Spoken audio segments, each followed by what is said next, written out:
ओम श्री साईनाथाय नमः। ओम साई राम। श्री साई सचरित्र अध्याय 38।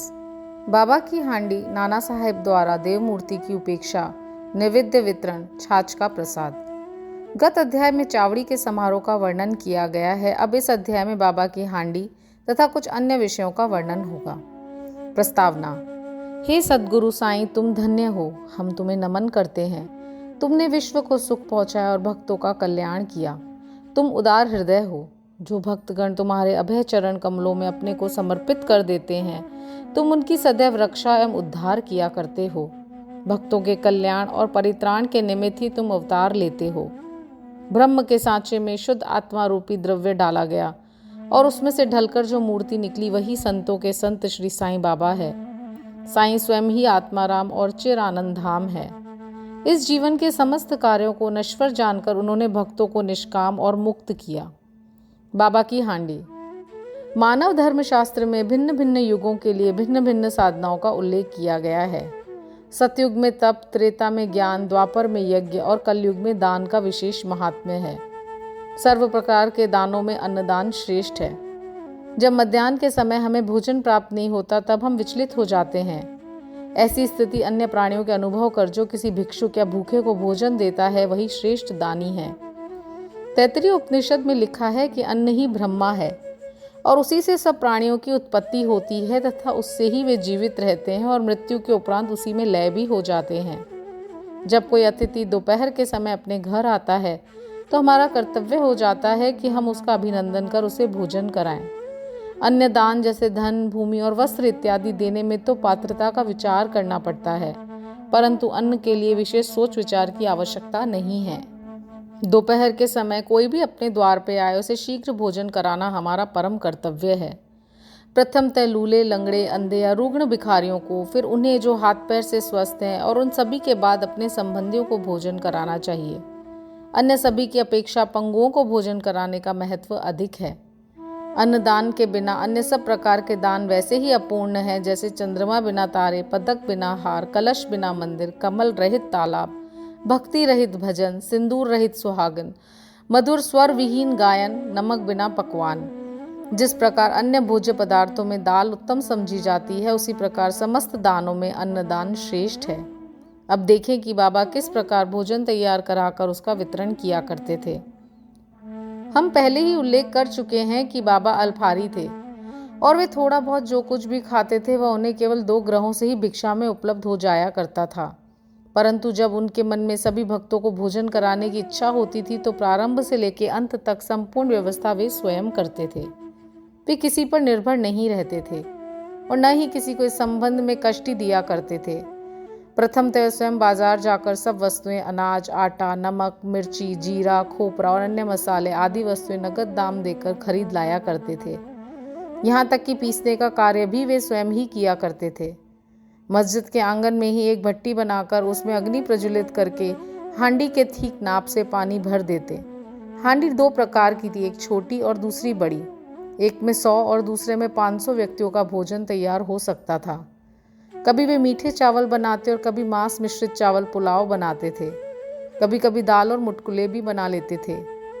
पत्थर की सिल पर महीन मसाला पीसकर हांडी में डाल देते थे। भोजन रुचिकर बने इसका वे भरसक प्रयत्न किया करते थे। ज्वार के आटे को पानी में उबालकर उसमें छाछ मिलाकर अम्बिल आमटी बनाते और भोजन के साथ सब भक्तों को समान मात्रा में बांट देते थे। भोजन ठीक बन रहा है या नहीं ये जानने के लिए वे अपनी कफनी की बाहें ऊपर चढ़ाकर निर्भय हो उबलती हांडी में हाथ डाल देते और उसे चारों ओर घुमाया करते थे। ऐसा करने पर भी उनके हाथ पे न कोई जलन का चिन्ह, न चेहरे पर कोई व्यथा की रेखा प्रतीत हुआ करती थी। जब पूर्ण भोजन तैयार हो जाता तब वे मस्जिद से बर्तन मंगाकर मौलवी से फातिया पढ़ने को कहते थे। फिर वे मालसापति तथा तात्या पाटिल के प्रसाद का भाग पृथक रखकर शेष भोजन गरीब और अनाथ लोगों को खिलाकर उन्हें तृप्त करते थे। सचमुच वे लोग धन्य हैं, कितने भाग्यशाली थे वे, जिन्हें बाबा के हाथ का बना और परोसा हुआ भोजन खाने को प्राप्त हुआ।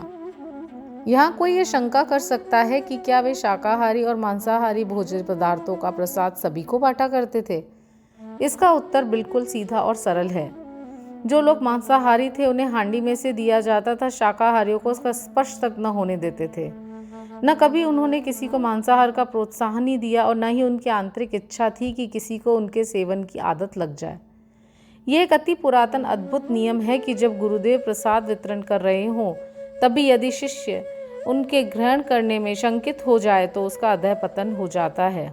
यह अनुभव करने के लिए कि शिष्यगण इस नियम का किस अंश तक पालन करते हैं, वे कभी कभी परीक्षा भी ले लिया करते थे।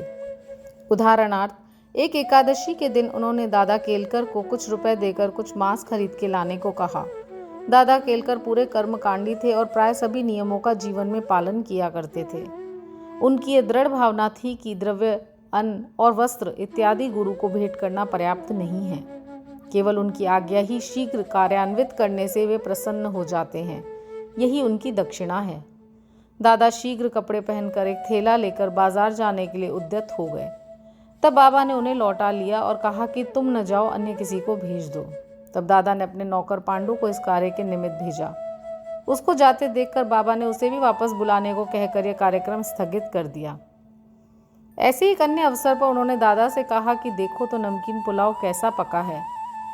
दादा ने यूं ही मुंह देखी कह दिया कि अच्छा है। तब वे कहने लगे, तुमने न अपनी आंखों से ही देखा है, न जीवा से स्वाद लिया, फिर तुमने कैसे कह दिया कि उत्तम बना है। थोड़ा ढक्कन हटाकर तो देखो। बाबा ने दादा की बांह पकड़ी और बलपूर्वक बर्तन में डालकर बोले, थोड़ा सा इसमें से निकालो और अपना कट्टरपन छोड़कर चखकर देखो। जब माँ का सच्चा प्रेम बच्चे पर उमड़ आता है तब माँ उसे चिमटी भरती है, परंतु उसका चिल्लाना या रोना देखकर वह उसे अपने हृदय से लगाती है। इसी प्रकार बाबा ने सात्विक मात्र प्रेम के वश हो दादा का इस प्रकार हाथ पकड़ा।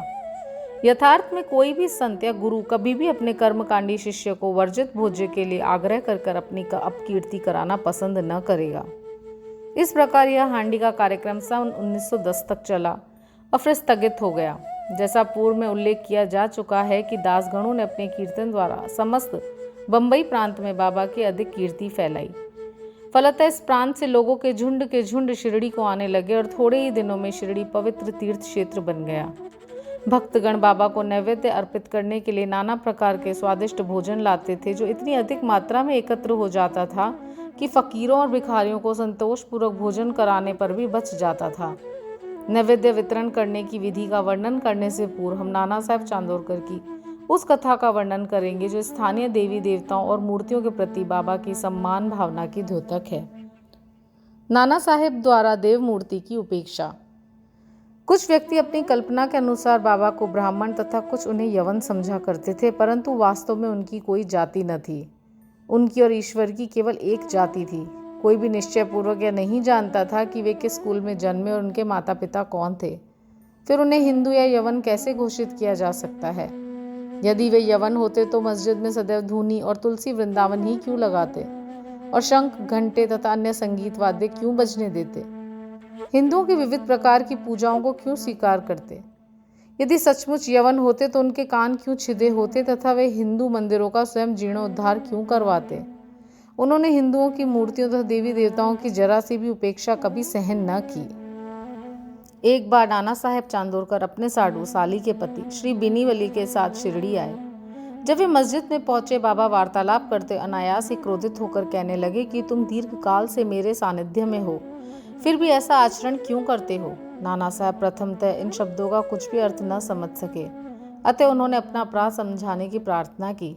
प्रत्युत्तर में उन्होंने कहा कि तुम कब कोपर गांव आए और फिर वहां से कैसे शिरडी आ पहुंचे? तब नाना साहेब को अपनी भूल तुरंत ही ज्ञात हो गई।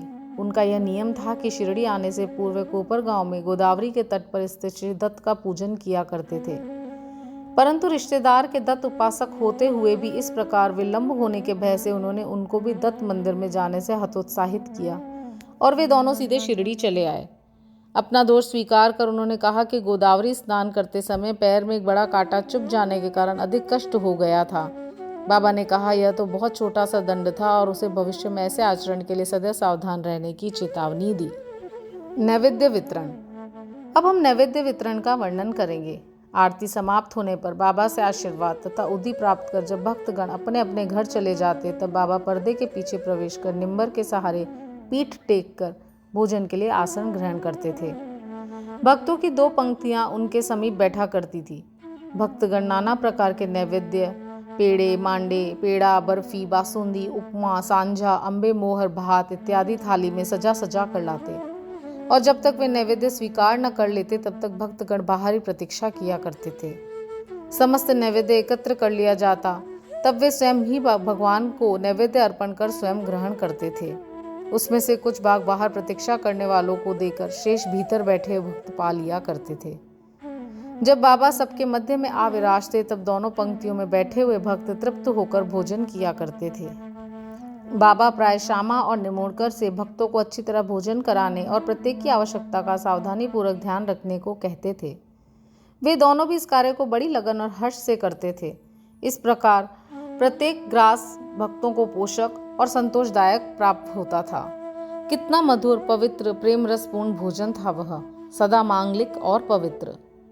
छाछ, मट्ठा का प्रसाद। इस सत्संग में बैठकर एक दिन जब हिमातपन पूर्णतः भोजन कर चुके तब बाबा ने उन्हें एक प्याला छाछ पीने को दिया। उसके श्वेत रंग से वह प्रसन्न तो हुए परंतु उदर में जरा भी गुंजाइश न होने के कारण उन्होंने केवल एक घूंट ही पिया। उनका ये उपेक्षात्मक व्यवहार देखकर बाबा ने कहा कि सब पी जाओ, ऐसा सुअवसर अब कभी न पाओगे।